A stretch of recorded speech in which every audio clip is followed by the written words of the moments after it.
دوستو اگر آپ سے یہ سوال کیا جائے کہ دنیا کی اس قوم کا نام بتائیں جو تعلیم کے میدان میں سب سے زیادہ پچھڑی ہوئی ہے، جو پوری دنیا کے اندر ماری جا رہی ہے، کبھی فلسطین میں ماری جا رہی ہے، کبھی برما میں ماری جا رہی ہے، کبھی چیچنیا کے اندر ستائی جا رہی ہے، کبھی مظفر نگر میں ظلم ڈھایا جا رہا ہے،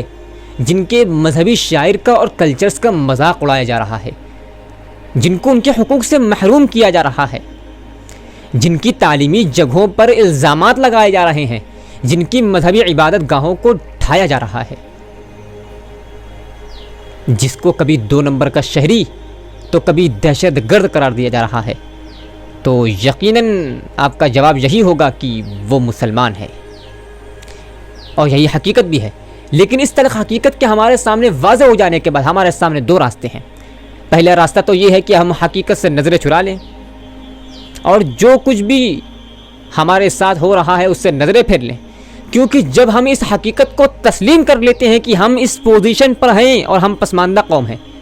تو اندر سے بڑا برا فیل ہوتا ہے، اندر سے کیفیت بگڑنے لگتی ہے، اندر سے ہم ڈی موٹیویٹ ہو جاتے ہیں۔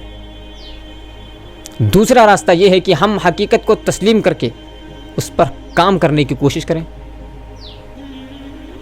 اور جو کچھ بھی ہمارے ساتھ ہو رہا ہے اس کی جڑ کو اور وجہ کو پہچان کر کے اس کے حل کے لیے کمر بستہ ہو جائیں۔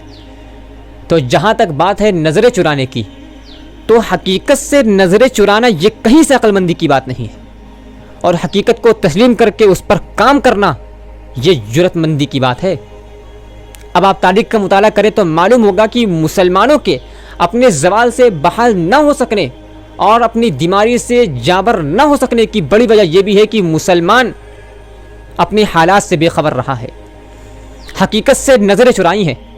اور جو کچھ بھی ان کے ساتھ ہو رہا تھا وہ اس سے غافل ہو کر کے اپنی عیاشی میں مشغول رہے ہیں۔ اس کے برخلاف آپ یہودی قوم کو دیکھ لیجئے کہ ان کا ماضی بھی for a long time dark رہا ہے اور نہایت ڈارک رہا ہے، لیکن انہوں نے ہمیشہ اپنی حقیقت کو تسلیم کیا ہے، جس پوزیشن پر تھے اس کو سمجھا ہے، تسلیم کیا ہے، قبول کیا ہے، اور جو کچھ بھی ان کے ساتھ ہوا اور ہوتا رہا اس کی وجہ کو جان کر کے اور جڑ کو پکڑ کر کے اس پر کام کیا ہے، اپنے زوال کے اسباب کے ہمیشہ متلاشی رہے ہیں، جس کا نتیجہ دنیا خود دیکھ رہی ہے، اپنی آنکھوں سے مشاہدہ کر رہی ہے کہ دنیا کی سب سے چھوٹی قوم پوری دنیا پر کس طرح حکومت کر رہی ہے، دنیا کی بڑی بڑی قوموں پر حکومت کر رہی ہے، دنیا کی سب سے چھوٹی قوم کس طرح پوری دنیا پر اپنا سکہ چلا رہی ہے اور حکومت کر رہی ہے۔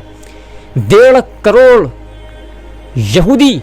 1.5 ارب مسلمانوں پر کس طرح بھاری پڑ گیا ہے، جدید دور کے جدید اسلحوں کے ذریعے پوری دنیا کے سامنے، پورے ورلڈ کے سامنے فکری جنگ کا محاذ کھول دیا ہے۔ کیا یہ سب کچھ ایسے ہی ہو گیا؟ راتوں رات ان کی تقدیر بدل گئی؟ ایسے بالکل نہیں ہوا ہے، بلکہ ان کے ساتھ جو کچھ بھی ہوا اور ہوتا رہا انہوں نے اس کی جڑ کو پہچان کر کے، اس کی وجہ کو پہچان کر کے اس پر صدیوں کام کیا ہے، تب یہ ان کو مقام ملا ہے، اور ہم جس مقام پر کھڑے ہیں دنیا اس کا بخود ہی مشاہدہ کر رہی ہے اور ہنس بھی رہی ہے۔ ہم اپنی ذلت و پسماندگی اور زوال کا سہرا لاکھ یہود و نصارہ کے سر باندھ لیں، لیکن اپنی ذلت، اپنی خاری اور اپنے زوال کی اصل ذمہ دار ہم خود ہیں، اور اس کی وجہ سوائے اس کے اور کچھ نہیں ہے کہ ہم نے اسلامی شاعر کو بھلا کر کے خود کو فرنگ کی تہذیب پر فریفتہ کر دیا ہے۔ ہم ویسٹرن کلچر پر مرنے لگے ہیں اور قربان ہو گئے ہیں، اللہ اس کے رسول صلی اللہ علیہ وسلم کی تعلیمات کو بھلا کر کے ہم نے قرآن کو پس پشت ڈال دیا۔ وہ معزز تھے زمانے میں مسلمان ہو کر، اور ہم خار ہوئے تارک قرآن ہو کر۔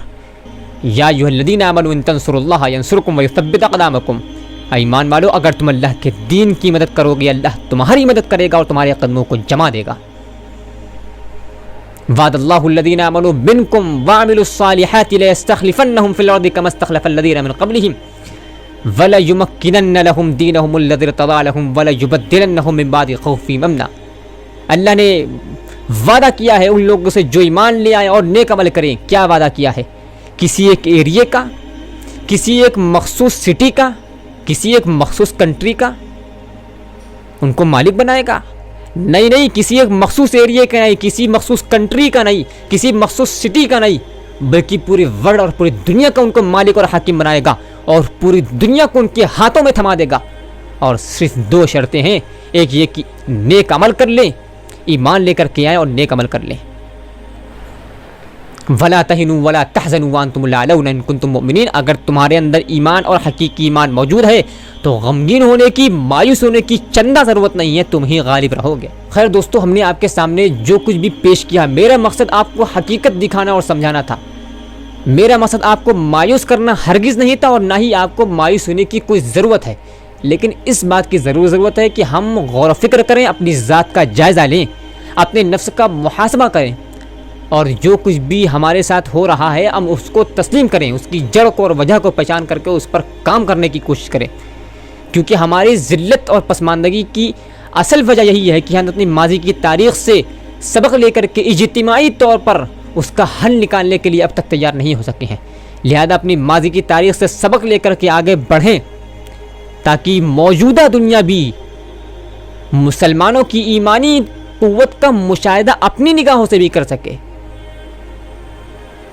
اور قرون اولیٰ کے مسلمانوں کے تصور پر دنیا مجبور ہو جائے کہ اگر یہ مسلمان اس لیول کے ہیں اور اتنا پاور رکھتے ہیں تو قدیم زمانے کے اور پرانے زمانے کے جو مسلمان تھے،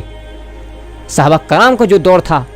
وہ مسلمان کس طرح رہے ہوں گے۔ ہم کو ایسی مثال اور ایسی نظیر پیش کرنے کی ضرورت ہے کہ دنیا جو ہے ان مسلمانوں کے تصور پر مجبور ہو جائے۔